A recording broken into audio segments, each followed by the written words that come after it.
Her face felt almost too warm under the studio lights. Sitting across from the interviewer, Priscilla Presley maintained a flawless stance and polished smile. She had conducted thousands of interviews on Elvis at the age of 78. She was prepared for the inevitable tears from fans who were still grieving for him, as well as the questions and recollections. However, something changed when the producer sent her the picture. Her hands began to shake. Her perfectly manicured face lost its color. In a moment that would be replayed millions of times. Several times on the internet, she uttered 5 words that made everyone in the room freeze. Elvis isn't in there. What did that picture contain? Why did Priscilla feel such a strong shake that she almost passed out? What does this tell us about the man that everyone believed they knew? We must go back to the beginning, when Priscilla was still a young girl and Elvis was already turning into a god, in order to comprehend what transpired in that studio. When Priscilla and Vanna first saw Elvis Presley, she was 14 years old. It was 1959, and her stepfather, a Navy force officer, had been stationed in Wiesbaden, Germany, where she was now residing. Despite being the most well-known performer in the world, Elvis was also there, drafted into the army, and attempting to be a normal soldier. They met at Elvis's rented home off base thanks to a common buddy. Priscilla was dressed as a sailor in white and navy. She appeared somewhat older than her years due to the high style of her dark hair. Elvis was 24. She was 14 years old. By 1959 standards, it was controversial. However, Elvis wasn't. The way people thought they were interested in her. Not initially. Grieving for his mother, Gladys, who had passed away only months earlier, he felt alone in Germany. He wanted someone to chat to. Someone who was uninterested in him. Someone who brought back the good old days. Priscilla turned into that individual. Elvis would play gospel music on the piano as she listened, and they would spend hours together in his living room. He informed her about his mother and his concerns about the end of his career, about being Elvis Presley and its crushing weight. Their bond was peculiar from the first, less romantic and more father-daughter. Elvis was in complete control, at least in those early years. Her attire and hairstyle. He was shaping her into his ideal woman when she was able to see friends. Young and sheltered, Priscilla failed to see it as control. She believed it to be love. Priscilla believed she might never see Elvis again when he came back to the United States in 1960. She wept for days. Her parents made an effort to console her and assist her in moving on. But Elvis kept calling. He then extended an invitation for her to spend Christmas with Grace and no, her parents said. Naturally, their 14-year-old daughter is traveling alone to Memphis to stay with a 25-year-old rock star. Elvis, however, was convincing. He assured her that she would remain with his father and stepmother. He assured her that she would always be accompanied. He vowed to treat her as if she were his own daughter. They agreed somehow, incomprehensibly. Priscilla's childhood was essentially over when she boarded an aircraft to Memphis. She had never experienced anything like life in Graceland. Envisioned. At all hours, the mansion seemed to be alive with people. Elvis Presley's intimate group of friends and bodyguards, known as the Memphis Mafia, filled the rooms with music, laughter, and non-stop movement. During the day, Elvis slept, and at night, he sprang to life. Priscilla rearranged her entire routine to coincide with his, napping through the afternoon and remaining up until morning. She was still residing in Germany and attending high school, but as she waited for Elvis to notice her, she spent an increasing amount of her life in Memphis during those long evenings at Graceland. Priscilla's parents consented to let her relocate permanently to Memphis. She was 17. Elvis placed her in a nearby home, paid tutors, and enrolled her in an all-girls Catholic school. The big change started when she graduated in 1963. In order to teach her how to walk and posture, Elvis sent her to modeling school. He hired a hairstylist, who curled her hair in a towering beehive and colored it jet black. Everything about her, including her attire and makeup, was his choice. He was building the woman of his dreams. And because she loved him, Priscilla was assisting. Since she was unaware of any differences, because she thought this was what love was all about, appeared to be. Elvis, however, refused to wed her. Year after year went along. Although she didn't wear a ring, Priscilla shared his bed, lived in his home, and managed his affairs. Elvis's manager, Colonel Tom Parker, feared marriage would damage Elvis's reputation. Screaming girls wanted to think Elvis was available, so they purchased recordings and concert tickets. That fantasy would be ruined with a wife. Because she was never exactly a wife or a girlfriend, Priscilla lived in a state of uncertainty, constantly awaiting Elvis to make a decision about her future. In 1966, the proposition was ultimately made. At the age of 21, Priscilla had begun to retract. She now had friends of her own and a life apart from Elvis. He was afraid because he could feel her fading. He presented her with a 3.5-carat diamond ring on Christmas Eve. On May 1, 1967, they were married in a modest ceremony in Las Vegas. With just 14 people in attendance, the 8-minute event was chaired by a justice of the Nevada Supreme Court. Priscilla had spent years dreaming of a fairy tale wedding, but it was not what happened. She was finally Mrs., but it felt horrid, almost like Elvis wanted to end it. Presley, Elvis. And everything was meant to be fixed by that. Nothing was fixed by it. What Priscilla had been ignoring for years was made clear by marriage. Elvis had no desire for a partner. He never challenged him, but he wanted a doll, a possession, something lovely to show off. After the wedding, the rules became more stringent rather than more lenient. She was unable to work, pursue her own profession, or even leave the house without authorization. Elvis was frequently away in Hollywood making films or performing in front of other women in Vegas. However, Priscilla was supposed to be faithful and patient in Graceland. On February 1, 1968, 9 months after the wedding, Priscilla gave birth to Lisa Marie Presley. Everyone was shocked by how much Elvis loved his daughter. Hours passed while he held her, sung to her, and referred to her as his little princess. Fatherhood, however, did not alter him. If anything, it exacerbated the situation. Elvis began to treat Priscilla less like a wife and more like a mother. He stopped sleeping in their bedroom and stopped caressing her. He claimed he was unable to view her in the same light.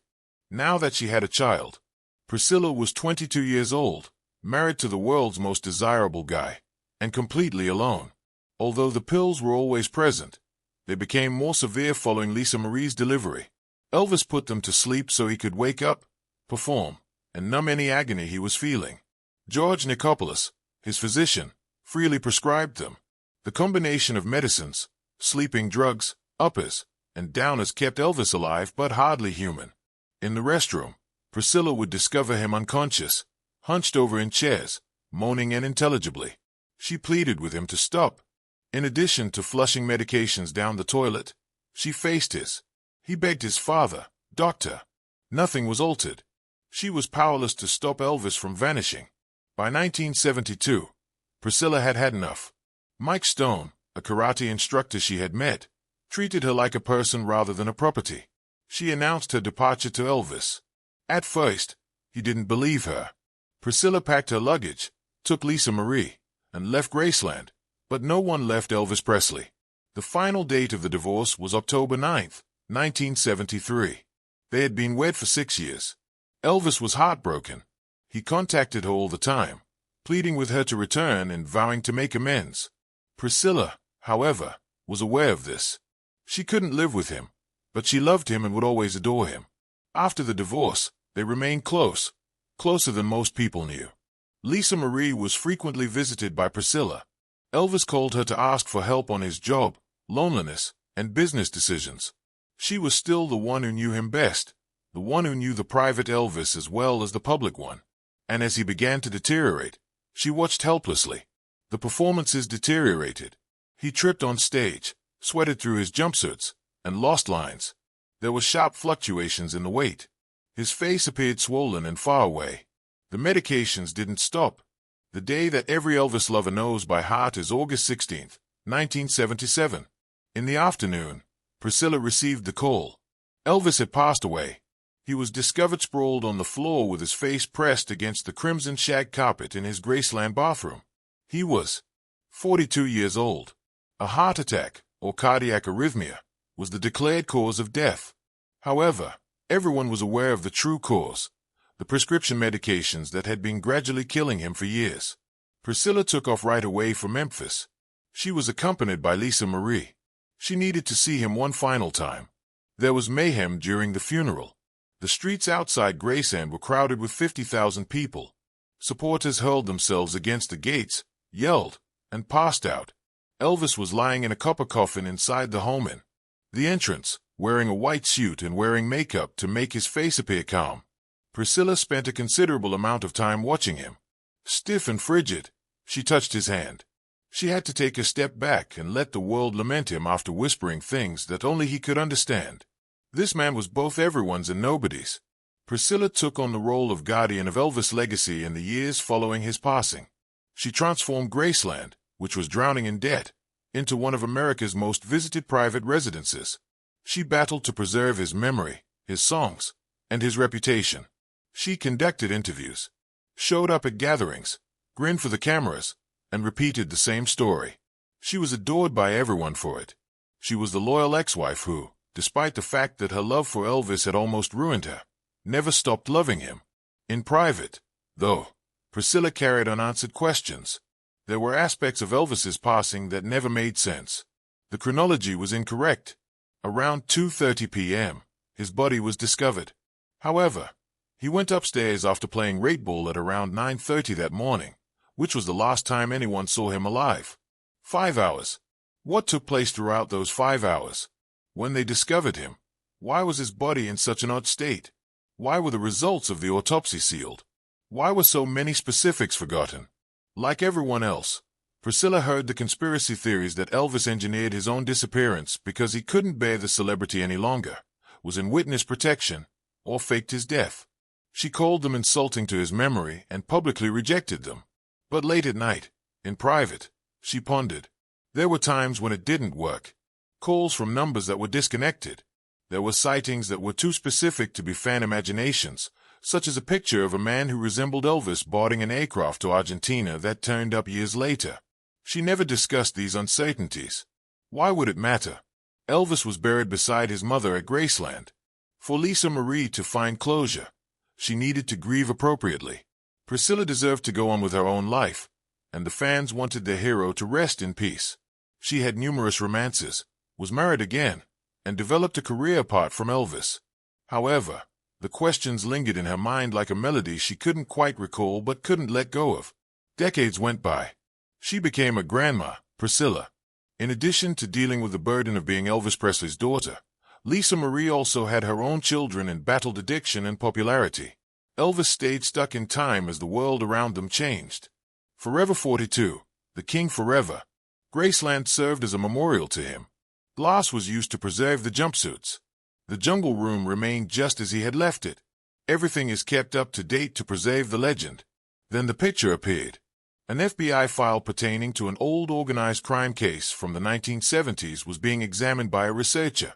An photograph from 1978, a year after Elvis's death, was discovered in a box of surveillance photos. It depicted a man at a small rural airport in Argentina. Despite wearing a baseball cap pulled down and sunglasses, the man's profile was clearly visible. The way he held his shoulders, his lip curve, and his jawline. It had Elvis Presley's exact appearance. The image went viral on the internet for years. It was evidence, according to conspiracy theorists, that Elvis had staged his death. It was simply a doppelganger, a doctored photograph, or people seeing what they wanted to see, according to skeptics. The authenticity of the photo was never verified by the FBI. The case file from which it originated was still classified in part. In either case, nobody could prove anything. However, those who had adored Elvis were plagued by the picture. That well-known face in a strange area, leading a secret existence. Priscilla had first seen the picture years before. After giving it a quick glance, she concluded it was a fake, and declined to talk about it anymore. She had been defending Elvis's legacy for decades. All of her hard work would not be undone by a blurry airport surveillance snapshot. But she couldn't shake the picture. At strange times, she found herself thinking about it. She had fantasies about Elvis getting on that plane and vanishing into a new life, unencumbered by the renown that had held him captive. It was supposed to be a standard interview for a major network documentary about Elvis Presley's life, which was being aired 45 years after his death. Priscilla had consented to take part, reminisce, and discuss the man behind the myth. It was something she had done 100 times. The inquiries were expected. How did you two meet? What was his true nature? Are you still in love with him? She responded automatically, using the same well-crafted answers she had provided for years. The producer then took out a folder. He said they had a previously classified document from the FBI's files that they had gotten through a Freedom of Information request. In order to record Priscilla's response, he intended to display it to her. Without giving it any thought, she agreed. Over the years, she had seen a lot of FBI documents about Elvis. Because of his links to a variety of persons and locations, his influence, and his capacity to mobilize crowds, the government had maintained files on him. She had never been astonished by anything in those files. She was given a picture by the producer. Priscilla was initially confused by what she was seeing. It was the airport photo from Argentina, but not the one that had gone viral on the internet. This viewpoint was distinct, more lucid, and revealed more specifics. It was accompanied by a series of other pictures that were taken over a number of minutes while the man was moving around the little terminal. In one picture, his eyes were visible through the sunglasses that had fallen down a little. In another, he was bending over to retrieve a bag when the baseball cap fell off. It was more than just a similarity. It was precise. Priscilla's hands began to tremble. She studied every feature as she drew the picture closer to her face. She was asked what she saw and whether she recognized the person by the interview. She was unable to respond.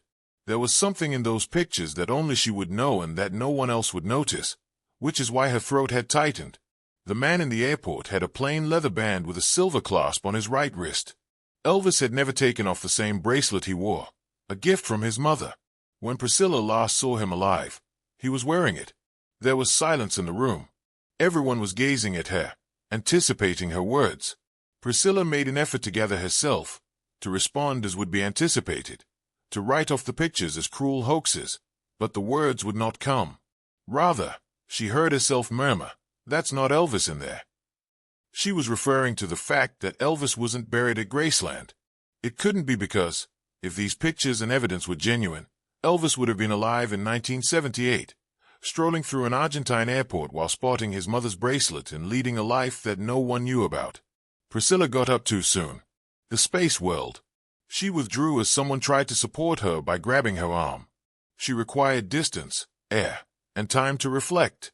As the producer spoke, he inquired as to whether she was all right, letting them stop shooting. However, Priscilla was not paying attention. The last time she had spoken to Elvis on the phone was that morning in 1977. He had sounded odd, aloof, and enthusiastic about something. He claimed to adore Lisa Marie and her. "Take care of each other," he said. She believed at the time that his emotional and suspicious behavior was caused by the medications. What if it was farewell? The interview was never broadcast. The network's legal team destroyed it because they were too concerned about legal actions, conspiracy theories, and the opposition from Elvis Presley's estate. Since she was legally prohibited from talking about what she saw in those photos, Priscilla signed a non-disclosure agreement. No one was able to verify the producer's claim that the FBI images had been returned to the archives. Buried beneath hush money, legal threats, and the burden of preserving a mythology that had grown larger than the man himself, the entire episode vanished. Priscilla returned to her life. She conducted interviews, went to Elvis events, and kept up the meticulously crafted account of his life and demise. However, she had suffered an inward break. She had lost the assurance she had carried for many years. She was no longer able to distinguish between myth and reality. Was Elvis alive in 1977, or had he managed to flee? Was that someone else, or was he buried at Graceland? Did events compel him to leave her and Lisa Marie behind, or did he choose to do so? Silence and distrust were the only responses to the growing number of inquiry. Sometimes, late at night, when she was unable to fall asleep, Priscilla would picture Elvis living somewhere, at a modest home by the sea, away from the spotlight, the masses, and the debilitating demands of monarchy. She pictured him as an elderly man, perhaps with gray hair and a weathered, wrinkled face that was serene in a way that was never the case during his public existence. She pictured him occasionally thinking about her, questioning whether she was aware of the truth, and hoping she could see why he had to leave. Elvis Presley, the rock and roll legend, icon, and unchanging king, is still adored by people all over the world. Priscilla, however, fell in love with a different Elvis, one who was scared, lonely, and desperate to get away. She cherished him enough, if it happened, to release him. She also loved him enough to keep his secret safe, if there was one. That picture, those 5 muttered words, and the studio collapse all alluded to a reality that was too nuanced for the general public to understand.